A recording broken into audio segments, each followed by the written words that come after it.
A 2-hour flight delay for the Belfast Giants as they arrived at the Motorpoint Arena. The Steelers fans and the players were kept waiting. Just a 15-minute warm-up for Christiansen's side. How would that affect the Sheffield Steelers? They'd been sat in their dressing room.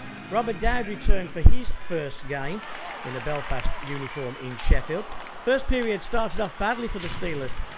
Ashley Tate goes down. Looked innocuous. A freak injury, but a serious one for the Sheffield Steelers top forward. Ankle ligament damage that will keep Tate out for as long as 3 or 4 weeks. Big Mike Hoffman was back in the Belfast lineup. He was causing trouble and creating chances, yet it was the Sheffield Steelers that were to score first. A line change, but Tom Squires is out. Fulgham comes off the bench. Look at this inch-perfect pass from Squires.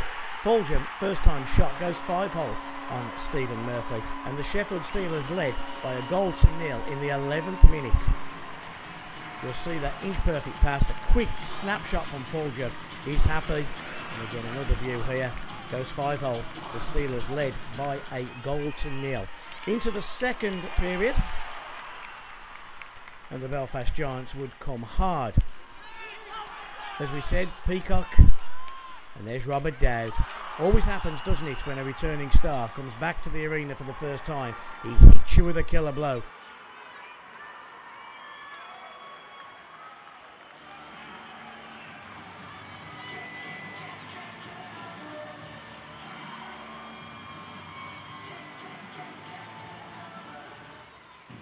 The Belfast Giants all over the Steelers. They needed a break. They got one. A weak call on Adam Keefe. He gets a hook in minor. Got a misconduct for his trouble as well, as he argued his case with referee Andy Carson. But that put the Sheffield Steelers on the power play.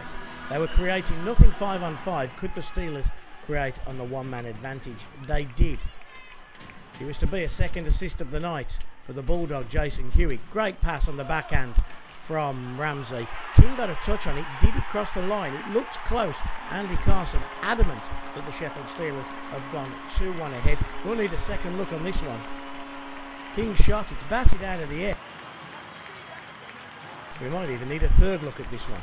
We get one here. It just bounces, and yes, millimetres it crosses the line, but the Steelers led 2-1. Dying seconds of the second period, a delayed penalty.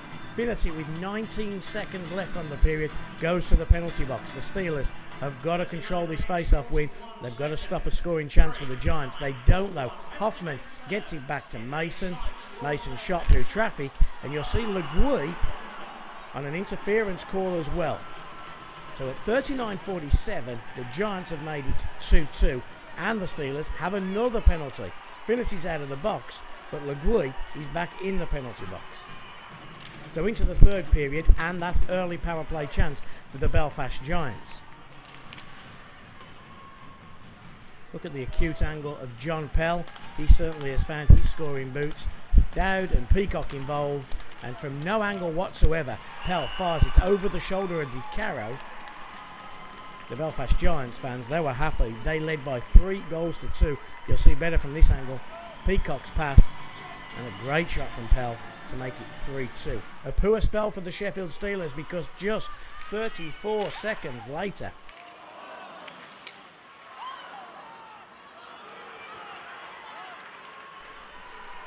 (42-21), as he snaps that and takes the water bottle off the top shelf. Hoffman makes it 4-2. There was to be no further scoring.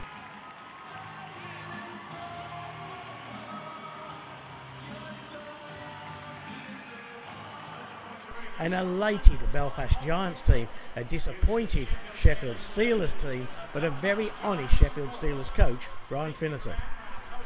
Ron, that wasn't very good, was it? No, I mean, it was frustrating. We were second to everything tonight, second to pucks. We were, behind the play. They outworked us, plain and simple. And we can't have that, and we haven't had that. And it's frustrating, and it just it was snowballing out there, guys. We couldn't make the simple plays. They pressured us hard, and we haven't had that for a while. And it's something that we got to learn to adapt to, because we got some big games coming up. But saying that, I can't get too down on the guys. I mean, we went on a pretty impressive run there. We got a lot of hockey left. But if we don't learn from this, then we're going to find ourselves in trouble in a real hurry. Okay, I was going to say, how much of it was down to them being very good and perhaps also being very bad on the same night? Well, it's probably a good mixture of both. When one team comes in and works that hard, they're going to win most nights. And like I said, we even after the first and second, we were 2-2 and we're probably playing our worst hockey we've played in a long time. So, it's frustrating. We don't accept losing, but at this point in the season, we got to take it on the chin and build ourselves back up because we don't have enough time to feel sorry for ourselves. Sure, fans will want to know why. Why can't we make a 6-foot pass on a night like this? The thing is that, you watch us, we can, and we most nights we do, and if I had the answer to that, I probably wouldn't be here. And it just, one of those things, they put us under huge pressure. We just weren't making the little plays, and we're capable of making them. And when things aren't going well, sometimes they snowball, and I think that's what happened tonight. We held on. We weren't ever in the game, but we held on, and we were doing enough to get just a hang. And when you start playing that way, it's inevitable that it's not gonna turn out well, and that's what happened. And the answer is simple. We got outworked, and that's something you can fix, and that's not a problem we have on this team.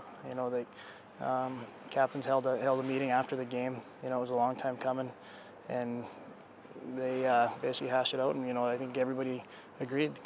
They didn't come to work today, and we just can't accept it. But like I said, we don't have enough time to feel sorry for ourselves. We got to pick ourselves back up because we got Coventry back-to-back, and they're not going to be easy games either. Talk to us about Ashley Tate. It's never good to see Ash go off the way he did, and he didn't look good, did it? No. We won't know a whole lot more on Ash's injury probably till tomorrow or Tuesday. We'll assess it then and see what see where we're at with that. We're hopeful he'll be back for next weekend, but if he doesn't, then we got Tom Squires or Lee Esders will have to step up and play a big role.